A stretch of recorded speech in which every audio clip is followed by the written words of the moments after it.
राधे राधे दोस्तों। एक गरीब किसान था।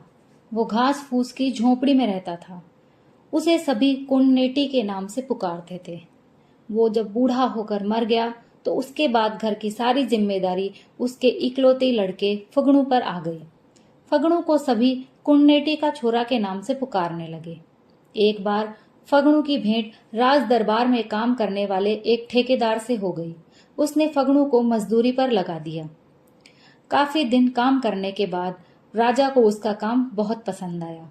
उन दिनों राज्य में ठगों ने बहुत परेशानी खड़ी कर रखी थी। आए दिन किसी न किसी को ठगते रहते थे।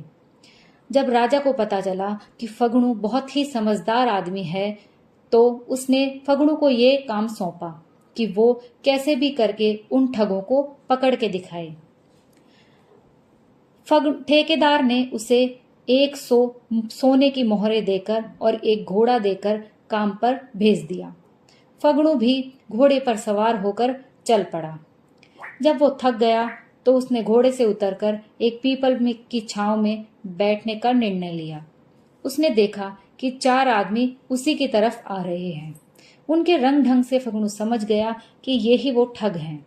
उनके पहुंचने से पहले फगड़ू ने एक सोने की मोहर घोड़े के पूंछ के नीचे छिपा दी। जैसे ही वो ठग फगड़ू के नजदीक आए, फगड़ू ने उनसे कहा, मामा, आपने मुझे पहचाना नहीं, मैं आपका भांजा हूं।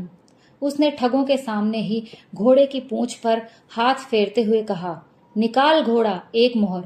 उसने पूंछ हटाई तो वो मोहर नीचे गिर पड़ी। उस मोहर को फगड़ू ने उठाकर संभाल लिया। घोड़े को देखकर चोरों को लालच आ गया। उन्होंने फगड़ू से कहा, भांजे, ये घोड़ा हमें बेच दो। अरे मामा, तुम मुझे जान से मार दो, लेकिन मैं ये घोड़ा तुम्हें नहीं बेच सकता।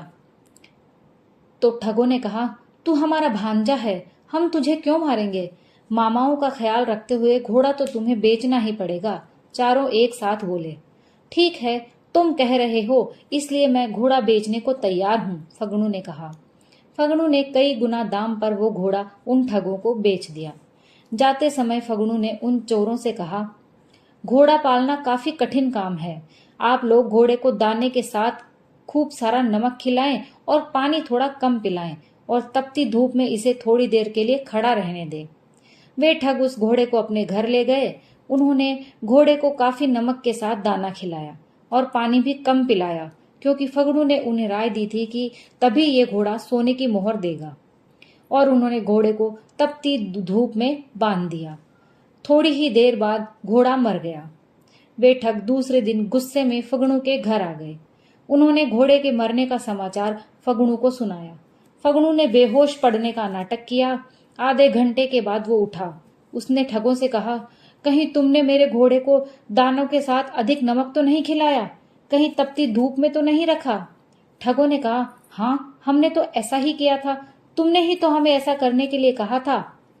नहीं नहीं, मैंने तुम्हें ऐसा करने के लिए मना किया था। तुमने मेरी बात को ठीक से नहीं समझा, रोते रोते फगड़ू बोला। चारों ठग फगड़ू के घर से वापस लौट आए। उन्होंने आपस में विचार विमर्श किया कि फगड़ू ने हमें ठगा है। अभी इसके बाद हम इसे कभी बुरी तरह से ठगेंगे। एक दिन फगड़ू लकड़ी लेने जंगल गया। उसे वहां 2 खरगोश दिखाई दिए। वो उन खरगोशों को अपने घर ले आया। दूसरे दिन उसने एक खरगोश अपने घर में ही बांध दिया और वो अपनी माँ से बोला, माँ, आज घर में बहुत अच्छा खाना बनाना, मैं उन चारों ठगों को खाने पर बुलाऊंगा। दूसरे दिन एक खरगोश को अपने साथ लेकर फगड़ू उसी रास्ते पर चल पड़ा जिस रास्ते वे 4 ठग आते थे। रास्ते में उनकी भेंट फगड़ू से हो गई। फगड़ू ने उन्हें अपने घर आने का न्योता दिया। वे राजी हो गए। फगड़ू ने अपने साथ लाए खरगोश से कहा, जाओ, मेरे घर जाओ, मेरी माँ से कहना कि मेरे घर पहुंचने तक 12 व्यंजन और 36 प्रकार बनाना। मेरे साथ मेरे 4 मामा भी खाना खाने आ रहे हैं।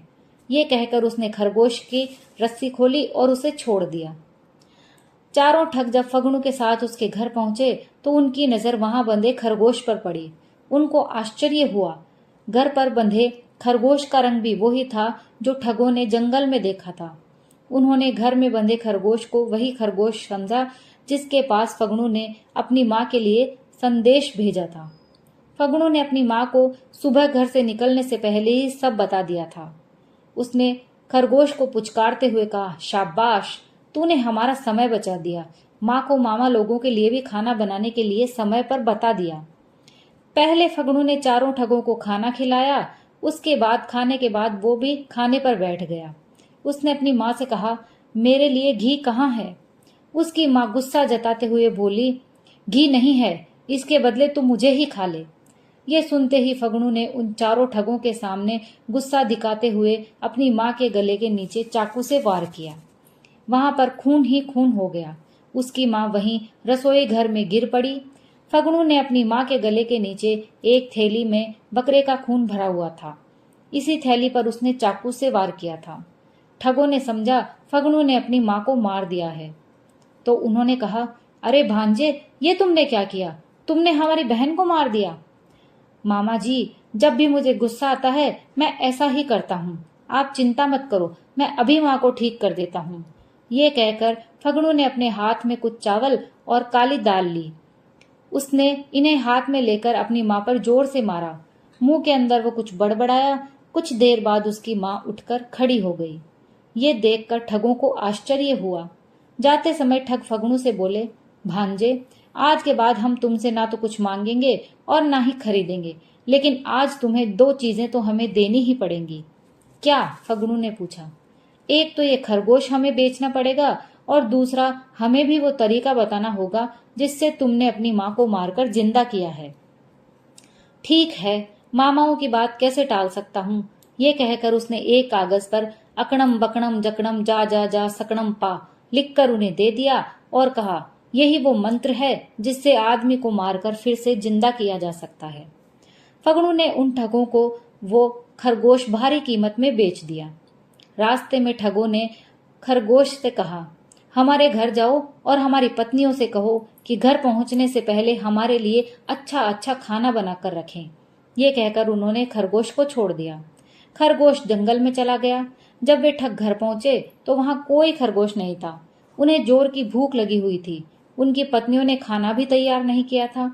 उन्होंने समझा कि खरगोश उनके घर तक पहुंचा होगा, किंतु उनकी पत्नियों की लापरवाही से वो भाग गया होगा। उन्होंने गुस्से में आकर चाकू से अपनी अपनी पत्नियों के गले के नीचे वार कर दिया। उनकी पत्नियां मर गई। उन्होंने दाल और चावल के दाने हाथ में लेकर फगनू के दिए मंत्र को पढ़ डाला, पर उनकी पत्नियां जीवित ही नहीं हुई। पत्नियों की मौत से ठगों को बहुत दुख हुआ। उन्हें फगनू पर बहुत गुस्सा आया। वे फगनू को जान से मारने के इरादे से उसके घर पहुंच गए। फगनू के घर पहुंचने पर ठगों ने उसकी माँ को फूट फूट कर रोते हुए देखा। वो अपना माथा पीट पीट कर कह रही थी, हाय, क्या करूं, मेरा बेटा मर गया है, देखो उस पर मक्खियां भिन भिना रही हैं। ठगों ने देखा, उनका गुस्सा उतर गया। फगनू मरा नहीं था, उसने अपने शरीर पर गुड़ का लेप किया था, इसलिए मक्खियां भिन भिना रही थी। ठगों ने समझा कि फगनू मर गया है। वे खुश हो गए। वे फगनू की माँ से बोले, बहन, जो होना था वो हो गया है, अब हमें भांजे की अर्थी तैयार करनी होगी। तो फगनू की माँ ने कहा, हमारे गांव का विधान है कि अर्थी माँ ही तैयार करती है। ये कहकर उसने फगनू के लिए अर्थी तैयार की।